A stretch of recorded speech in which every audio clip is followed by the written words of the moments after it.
CDSL, central deposit services limited. आज हम बात करेंगे सीडीएसएल कंपनी के बारे में, जिसने लास्ट 5 साल में 600% से ज्यादा रिटर्न दिया है। समझते हैं इस वीडियो में पूरे सीडीएसएल को, बिजनेस मॉडल क्या है, रेवेन्यू कहां से आता है और फ्यूचर ग्रोथ क्या हो सकती है, और अब तक मार्केट में जो परफॉर्मेंस आया सीडीएसएल का वो क्यों आया। नमस्कार, मैं जीत सिंह, स्वागत करता हूं आपके चैनल ठाकुर कैपिटल में।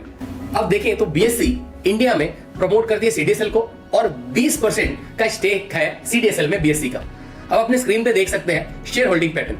आज सीडीएसएल में 8,50,000 से ज्यादा रिटेल इन्वेस्टर इन्वेस्टेड है। अब समझते हैं सबसे पहले सीडीएसएल को कौन से सेगमेंट से कितना रेवेन्यू आता है। सबसे पहले देखें, एनुअल इश्यूअर चार्जेस से 34% का रेवेन्यू आता है, ट्रांजैक्शन चार्जेस से 19% का, ऑनलाइन डेटा चार्जेस से 16% का, और आईपीओ और कॉर्पोरेट एक्शन से 10% का। अब हम डिटेल में बात करेंगे हर चार्जेस के बारे में। एनुअल इश्यूअर चार्जेस, अब ये रेवेन्यू हम लोग देखें तो 2022 से लेकर 2023 में ये बढ़ा हुआ है, 18,322 करोड़ है, और अगर हम लोग देखें 2022 में तो ये था 11,541 करोड़। तो इसमें हम लोग देखें तो 58% का जंप है रेवेन्यू में, और कंपनी को 34% का रेवेन्यू इसी सेगमेंट से आता है। अभी इश्यूअर चार्जेस क्या होते हैं?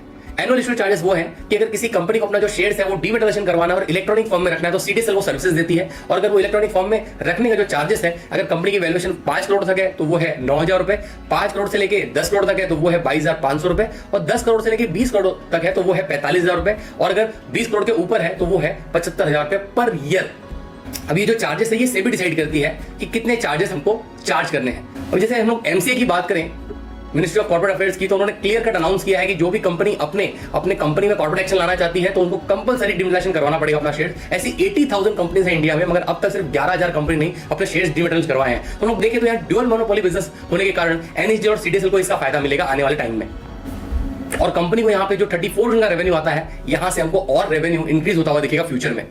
अब बात करते हैं ट्रांजैक्शन चार्जेस की। ट्रांजैक्शन चार्जेस क्या होते हैं? भले ही हम जो शेयर्स हैं वो सीडीएसएल के पास रखते हैं, और जो हम ट्रेडिंग करते हैं और शेयर्स खरीदते बेचते हैं वो अपने ब्रोकर के थ्रू खरीदते बेचते हैं, और जब भी हम ब्रोकर के थ्रू कोई शेयर्स खरीदते बेचते हैं उसमें हमको चार्जेस लगता है। जो भी ट्रांजैक्शन हम लोग करते हैं वो इंट्राडे करें या डिलीवरी करें, तो वहां से कंपनी को 19% का रेवेन्यू आता है। और ये जो बिजनेस है वो सीजनल बिजनेस है। हम लोग देखें तो बहुत टाइम जब मार्केट अच्छा होता है तो डिमेट्स अकाउंट ज्यादा ओपन होते हैं, ट्रांजेक्शन ज्यादा होते हैं, और जब मार्केट नीचे जाता है तो हम लोग ट्रांजेक्शन कम हो जाते हैं। वैसे हम लोग देखें 2021-22 में तो यहाँ से जो रेवेन्यू था 19,948 करोड़, और अब ये घट के हो गया है 15,864 करोड़। मतलब ये देख सकते हैं कि मार्केट गिरा है तो यहाँ पे जो ट्रांजैक्शंस है वो भी गिरे हैं। तो जो ट्रांजैक्शन चार्जेस है एक सीजनल बिजनेस है। जब मार्केट अच्छा परफॉर्म करेगा तो ये ज्यादा ट्रेड होंगे और ज्यादा ट्रांजैक्शंस होंगे, और जब मार्केट का परफॉर्मेंस खराब होगा तो लोग कम ट्रेड करेंगे।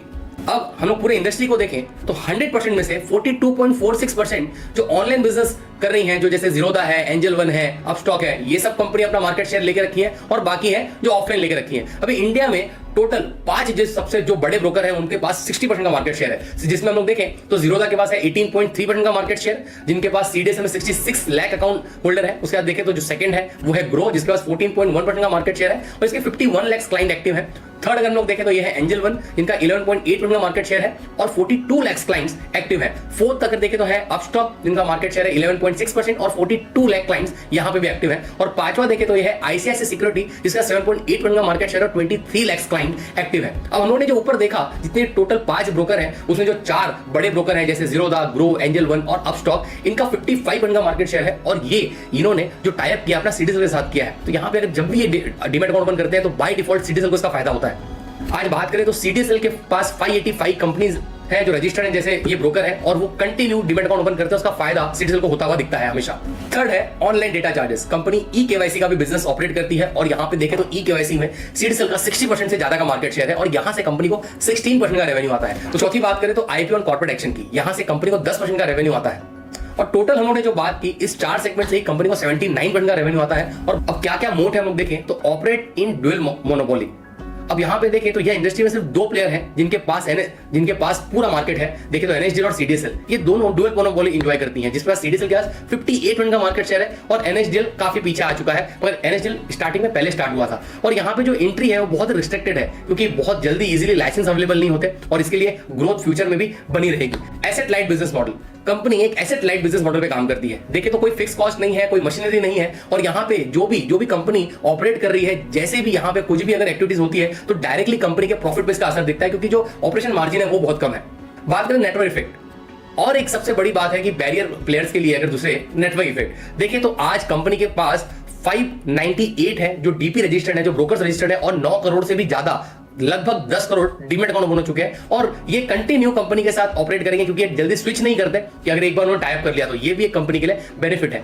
अब ये है डाइवर्सिफाइड रेवेन्यू सिस्टम। यहाँ पे देखें तो कंपनी को सिर्फ एक सेगमेंट से पैसा नहीं आता। यहाँ पे देखें तो कंपनी को म्यूचुअल फंड से, फाइनेंशियल आईपीओ से, कॉर्पोरेट एक्शन से, हर जगह से पैसा आता है। तो यहाँ पे देखें तो नंबर्स ऑफ जो रेवेन्यू जनरेशन है वो अलग अलग है।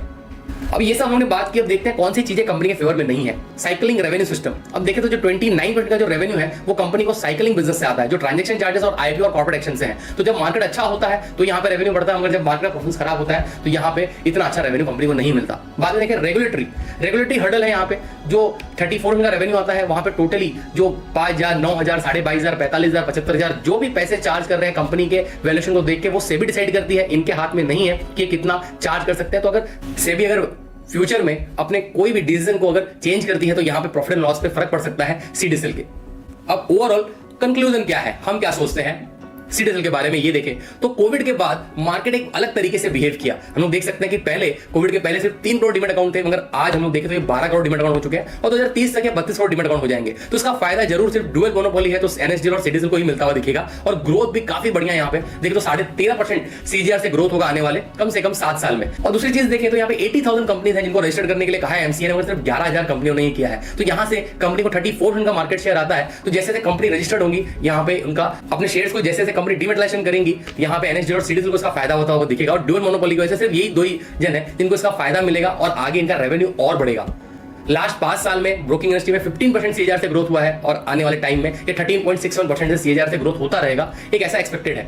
और सीडीएसएल का एक स्ट्रॉन्ग मोट है जिसकी वजह से वो अपने बाकी कंपटीशन और प्रॉफिट को प्रोटेक्ट कर सकती है। मतलब आगे भी कंपनी का परफॉर्मेंस इसी तरीके से बढ़ता रहेगा। इसके पूरे फंडामेंटल्स दिखते हैं। जरूर इस वीडियो को अपने फ्रेंड और जरूर साथ शेयर करें कि वो भी पूरे स्ट्रक्चर को सीडीएसएल के समझ सके और वो भी एक बढ़िया इन्वेस्टमेंट डिसीजन ले सके। आप अपने फाइनेंशियल एडवाइजर से कंसल्ट करके कोई भी इन्वेस्टमेंट डिसीजन ले। मैं तो इसलिए सीडीएसएल बाय कर रहा हूं क्योंकि मैंने इन डेप्थ रिसर्च की है सीडीएसएल में और अब मैं अपने पोर्टफोलियो में सीडीएसएल ऐड कर रहा हूं। नमस्कार, धन्यवाद।